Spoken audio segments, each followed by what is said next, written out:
which is a mongrel race, a mixture of black people of northern West Africa, the northern parts of West Africa, Arab slave raiders in those days that gave birth to races like the Moors, not the Tuaregs, the Moors, and now you have. They came to conquer people. I'm sure you've heard this many times, but I have to say it again. So you have to try. So you can actually absorb the essence of what I'm trying to. This very knowledge that we are trying to impart into some of you this evening, morning, afternoon, depending on where you are. And from the south came Britain with their Bible. From the north, they came with the Quran. From the south, they came with their Bible. Britain. These are two foreign aliens. And the most important thing that people must realize is that these are to hold us down. I want every indigenous Nigerian, so to speak, to listen to me very carefully. Two people came to conquer you. Only two of them. Hausa has never moved until the Fulanis came.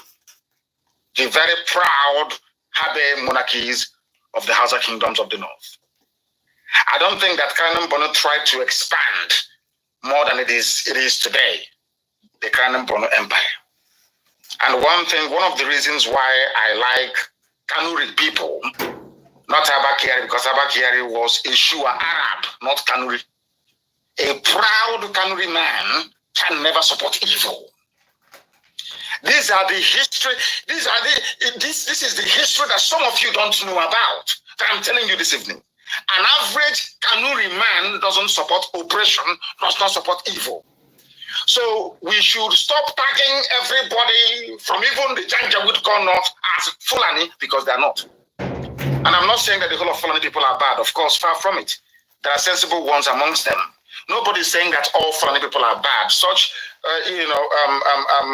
sweeping generalization is not very good in any intellectual discussion or debate. No, not at all. So there are bound to be one or two good people amongst them. But what we're saying is that the majority are simply awful. Awful in the sense that they came into our land from the foothills of the Futajalon. They conquered the Hausa people. They imposed their brand of, should I say, a strain of Wahhabi in their Islam, all this whole Sharia nonsense and all the rest of it. They took over the North, they took over the Hausa lands, and from there they came into the Wagi people, the Afamai, all the rest of them in the North, they took over. No problem. Somebody came from the South as well. They are called the British.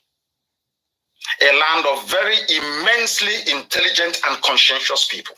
As I keep saying all the time.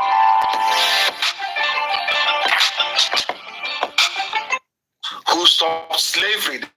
They actually had to come to Africa to stop us from selling our English people, coast of America, that said no to slavery. Slaves were running away from the South and coming to the North, where, of course, English value system predominated. They believed in freedom. But there were some pirates, so to speak, that came from England. They came from the South. They brought it with them as they were coming. The same people that said to us, "Thou shalt not kill," were the ones killing us to force us to become the way they want us to become, after cutting us away as slaves for over 200 years. I want people to pay attention to this lecture this evening. Very, very critical, very, very crucial. There are two people, or there were two people that came into Nigeria. Before they came, every indigenous community were living peacefully. Nobody knew who was a minority or who was a majority, especially in the East, in Biafra land where we come from. The Igbo people never attempted to conquer because they recognized that they are one, the same blood, the same family. Instead, in Bende, where I come from, we had to go and borrow, no, I wouldn't say borrow, we brought in an culture, which is Okonko and Ebe. And I think in Ainarochipu, we even have Ekan in Arochipu as well. These are the things that I want people to pay very close attention to appreciate the enormity of the disaster confronting each and every one of us. the enormity of the disaster confronting each and every one of us. Because we are live and direct and the whole world is listening. The world is listening, we are live and we are direct. Do you know that these people came? Fulanis took over the north, Britain took over the south, Lugard continued to march to the north. When Lugard met them in the north, this is something that people do not know. Lugard decided to introduce indirect rule. Do you know how and why Lugard introduced indirect rule? Because the reason why some of you, I was fascinated. I've been doing this research for years. I finished it today. I kept asking myself, why was it possible that Britain came with the Bible, told us about the love of Jesus Christ, but preferred to work with Muslims, killing Christians? I never understood it until it struck me. It was Lugard, the people that taught Lugard how to, should I say, conduct indirect rule are the Fulani people. Because the reason why Britain respects Fulani people, I wouldn't say respect, I would say admire them, is this. The Fulani people were fewer in number, but they were controlling the whole of the north. That included the Hausa people, the Gwari people, the Bachama people, the Birom people, the TV, everybody's there. So Lugard kept wondering, how is it possible that a handful of people with cattle, not that they were educated, no, a handful of people with cattle, how was it possible that these people could dominate and subjugate all these large swathes of land? Then the answer came in the form of indirect rule. It was Fulani people that started indirect rule. When the Fulanis come, all they need to do is to install their emir or their, basically their emir or Sariki. No, Sariki I think is Hausa. Install their emir. Despite the fact that in a village or in a city in the north, in Hausa lands in those days, you would only find one Fulani emir and his council of about maybe 10, a dozen Fulani people with their wives and their children. You will see them controlling millions of Hausa people. And there was no problem. Britain now said, okay, it is now possible for me to be, as one DC, the district commissioner at the top, I now go and appoint warrant chiefs to be reporting to me. That was why it became possible to rule Black Africa, especially West Africa, with very few white men. Indirect rule, they called it. The first people to bring in indirect rule was Fulani Janjaweed. Because you have one Fulani man as the emir controlling millions of Hausa people, and they're all loyal to him. That was how indirect rule came in. So Britain now found a natural ally in Fulani people, a natural ally. I said, okay, despite the fact that they're moving cattle from place to place, these people who are fewer in number, but can control all this amount of people, they must be very clever. And I don't blame them. That was how British and the Fulani affinity, so to speak, metamorphosed into the total conquest you're witnessing today. Now, ask yourself this question. Is there any other country in the world where what is happening today in Nigeria could be happening and then nobody's saying anything about it? Remember, I told you many years ago, and I, as I'm always very fond of repeating, I said to you that the Fulani Janjaweed, they have over $30 billion in their war chest to keep Nigeria warm for their total domination. Some of you thought I was joking. Now ask yourself this question. How come Bloomberg hasn't covered what is going on? How come CNN doesn't report the daily killings? Once in a while, they say, oh, school children were abducted. After 4 or 5 hours, that news completely disappears. Have you asked yourself why Al Jazeera hasn't come to do an in-depth analysis or to investigate what is going on? Have you asked yourself why ABC, all these major global players in terms of media might and strength, why they have shunned Nigeria? Because they have been bought over. They even bought people, they not only bought over Facebook, they bought over the encryption of WhatsApp so that they can now listen to your messages when you are on WhatsApp or making a call with WhatsApp application on your smartphone. They sold it to the zoo because they have the money. 30 billion US dollars. That's what they're using. I told you that that's what they have. Collectively, all the governors, all the ministers, they have been looting the central bank for years. Looting it for years. The money they were keeping it, of course they can buy houses in Dubai and all the rest of it. Yes. But they contribute to a fund. They contribute to a fund, what I call the fund of conquest. Because they understand one simple thing, as Britain advised them.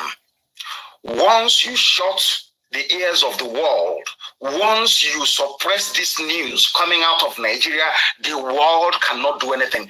Because for you to arouse the moral, the conscience of the world, they need to feed on information.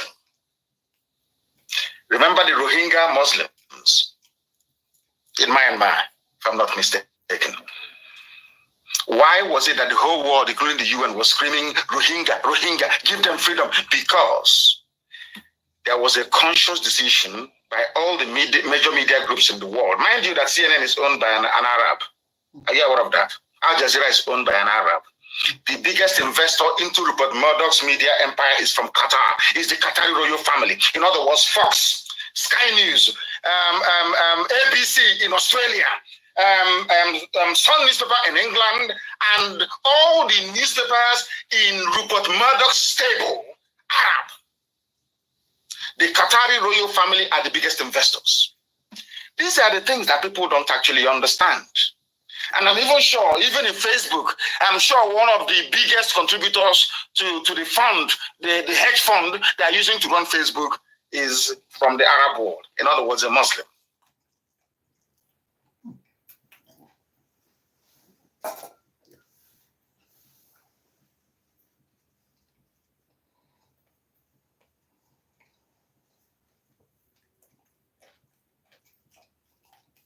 A Muslim.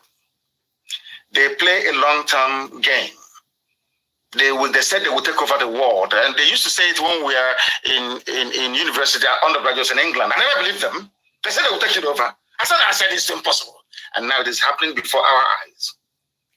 We are in one almighty mess. All of us, one big mess. Ask yourself this question: the Nigerian army were raping women. Biafran women, airlifted illegally from Uganda, took them to the north. We are raping them. They brought them to court today in chains, After raping them, Britain is saying that very thing. Germany can see it. EU can see it. UN can see it. Everybody can see it, but nobody can say anything. Have you ever wondered or asked yourself why? Now, are you telling me that you can go and take Muslim women, bring them to Owerri, put chains on them, and be getting Igbo police or military officers to be raping them every night? Believe you me, Britain will sink the entire, they will sink it. They will send their warships to sink us into oblivion. Why are these things happening to you and nobody's talking? Do you see how they cleverly managed all the years of the massacre in the Middle Belt? In Plateau states, to be precise. And now they have moved on to Benue. Do you know what emboldened them? Because of what I call media silence. This media silence is not, I wouldn't say it is conscious. What they have done is to pour in money after money, pour in money to suppress any news that will cast fulani in the bad light. That is why anything you write castigating the Sioux, Nigeria, under this fulani regime, believe you me, Facebook will shut you down. But go back and ask yourself, did Facebook do the same thing under Jonathan? It was social media that killed Jonathan. It was social media that killed Jonathan. Now you must understand this very, very carefully. The people ruling you today are those that conquered you. One came from the Sahel, from the north. They are not Nigerians. People are not Nigerians. No, they are not. That is why you cannot find any place. I can say I am an Igbo man. I come from a place called Bende. I come from a place called Ibeg. Forget about that. Don't want my hair. Doesn't exist. It's nobody's name. I come from Isiama Farouk. I want you to tell me which land in the present day Nigeria can you say belongs to Fulani people originally? There is none. You know why? Because they are nomads. They are wandering people. They, anywhere their car wants to rest, they rest there. But when Britain came in and found out that Fulani can control millions of Hausa people, only one Fulani man, one MA with 10 people controlling millions of people, they said, okay, what you're doing is very good. These people are very foolish. We are also going to do the same. Now, Britain introduced indirect rule. That was how they managed to, with very few officers, they managed to rule black people in Africa. I'm not blaming them. I blame our stupidity for it. Now, these are the things that you need to bear in mind. That now, this conqueror from the north, the Fulani with their cattle from the north, and this conqueror from the sea, the British, they have now combined, joined together to ensure that we are held down in perpetual bondage. That is why Britain is killing. Remember during Bacha's regime, everybody was shouting and screaming, shouting and screaming, shouting and screaming. All of a sudden, evil is happening before our eyes. Evil that is worse than under Abacha. All of them that formed Nadeko running around under Abacha, you can see that a worse evil is happening now. It was never this bad under Abacha, never this bad under Jonathan. All of you can see with your two eyes open, yet you do nothing about it.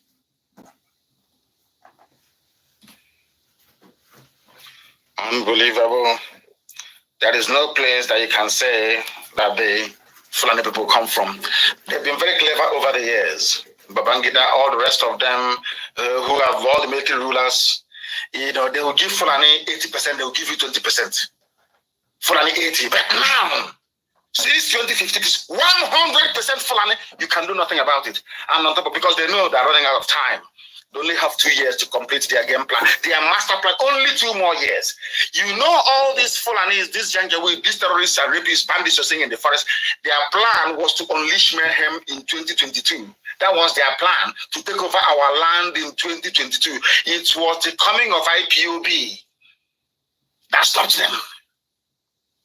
What we now did was to make them hurry up and do that thing that they wanted to do in 2022, to hurry up and do it now. That is what they're doing. That is why they said wherever they are is their land, because they have no land. Sokoto is not theirs. Sokoto is Kubere, is a Hausa land, not their own. Ask Fulani, where do you come from? If he says I'm from Sokoto, ask him, where does your grandfather come from? Where does your great-grandfather come from? Where does your great-great-great-grandfather come from? They will disappear. They're from Senegal or from Gambia. They are not the children of the soil. That is what Facebook doesn't want to hear. That is what our enemies do not want to hear. That is the truth. That is, it doesn't. We are not preaching ethnic hatred for anybody. No, but that is a fact. That is a fact. And here we must preach it, and preach it uncompromisingly. There are a lot of people who are suffering and dying today, and I'm very sorry to say that school children were kidnapped. That people are dying all the way in Sokoto. Sokoto had their own share today. Bandits came. And when they asked the bandits, why are you doing what you're doing? I read an interview. They said, because we have no education. We have no future. No education and no future.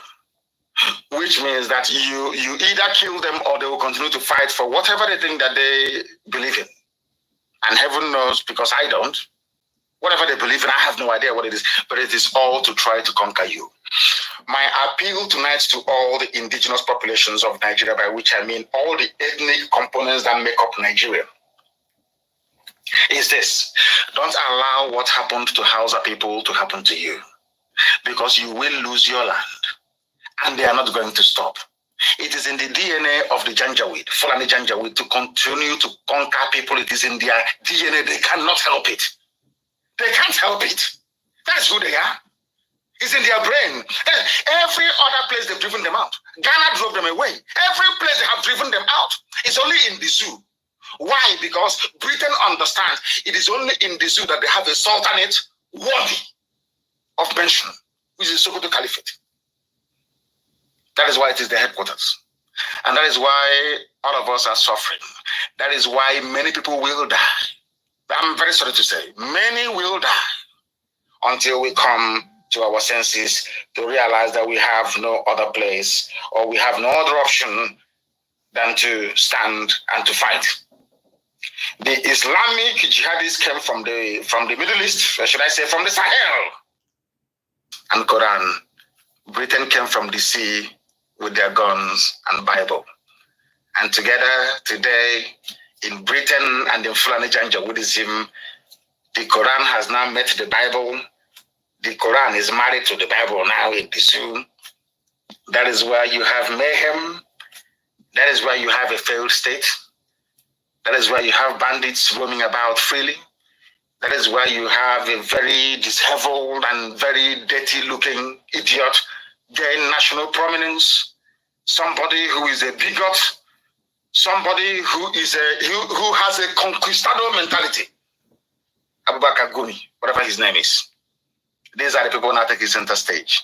Miyetti Allah can come, the fourth largest terrorist group in the world, can come out in the open and tell you that they are the ones running. If you don't give us your land, we'll kill you. Ask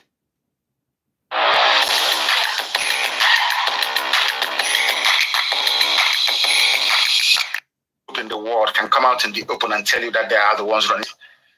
If you don't give us your land, we'll kill you. Ask yourself this question: how did we get to where we are today? We got to where we are today because of complacency.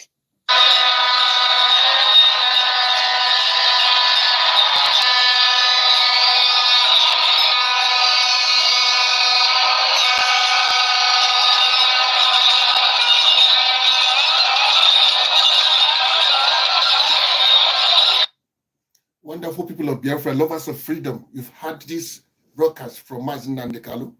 Please, I want you to like, share, and subscribe to this channel, and click the notification bell so that anytime I upload a new video, you'll be number one to receive it.